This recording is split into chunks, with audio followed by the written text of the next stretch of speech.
պատվական դատան, այս գործը նաև իր հնչողությունը ստացավ քննչական մարմնի կողմից թույլ տված բազմաթիվ խախտումների առիթով, ինչպես հիշում եք, բազմաթիվ քահանաներ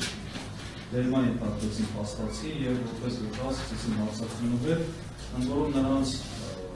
նրանց մոտ փաստաբանների մուտքը ոչնդոտվում էր, ինչպես նաև մկրտիչ սրբազանի փաստացի ձերբակալելով հանդերձ, նաև գտնվելու վայրի մասին ձերբակալման փաստի մասին չէին տեղեկացնում։ Մենք 17:00-ի կողմերը նոր առողջության ժամը 9-ից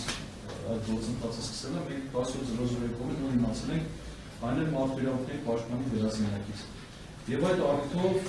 նաև հանցագործության մասին հաղորդում է ներկայացվել, առաջինացանի դատանը պարտավորեցրել է քրեական բարույթ նախաձեռնել այս եւ բռնի անհետացման եւ փաստաբանի գործունեությանը լիազորություններ ոչնդոտելու փաստի առիթով։ Ինչու եմ սա ասում։ Տեսեք, մենք նաեւ հանրային ԶԼՄ-ներից տեղեկացվել ենք, որ քահանաները հարձակվել են պատվական դատարան, ավելի դերանցի ավերեսումներ ուժողների եւ քահանաների միջեւ եւ դրանք վերաբերել են ամենայն հավանականությամբ վերաբերել են այն մեղադրանքի ծավալի, որը հիմա վերաբերում է մեր վստահողին, հավաքներին մասնակցելուն և ընտրության կամքի ոչնդոտելուն։ Ուստի պատվարժան դատարան, եթե դատարանը մտահոգություն է ամբողջ քրեական վարույթի ինտերեսներ պահանջելու տեսակետից, մենք միջնորդում ենք պահանջել այս գործի նյութերից քահանաների հարցաքննությունների արձանագրությունները և տեսանյութերը, այո, Արագածոտնի թեմի քահանաների հարցաքննությունների արձանագրությունները, առերեսումների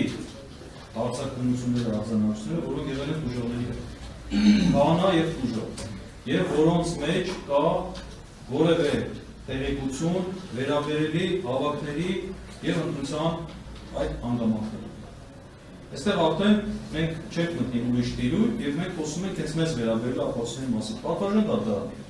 մեղադրող կողմը, մենք ասում ենք մեղադրող կողմ, բայց դա չի նշանակում, որ մենք պետք է օբյեկտիվությունից զրկված լինենք։ Այսինքն նրանք չպետք է օրինակ մեղադրյալի օգտին առկա հանգամանքներին, այսպես ասեմ, անուշադրությամբ վերաբերել։ Ու ինչ է ստացվում։ Իրենք հարցաքննել են, քննիչները հարցաքննել են քահանաների, առերեսումներ են արել ուժողների հետ, որովհետև մամուլը լուսաբանում է, որ հիմա հարցաքննությունը առերեսում է, մամուլը դրա մասին աշխատեց լուսաբանում է։ Եվ հիմա այդ արձանագրությունները այս գործում չկա։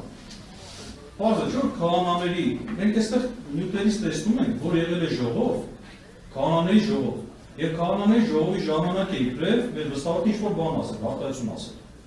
Եվ պարզ է, չէ՞ քահանաների ժողովի ժամանակ քահանաներ են ներկայացել։ Պարզ է, չէ՞ որ առերեսումներ եղել, նշանակում է նրանց ցուցմունքների միջև հակասություն է եղել։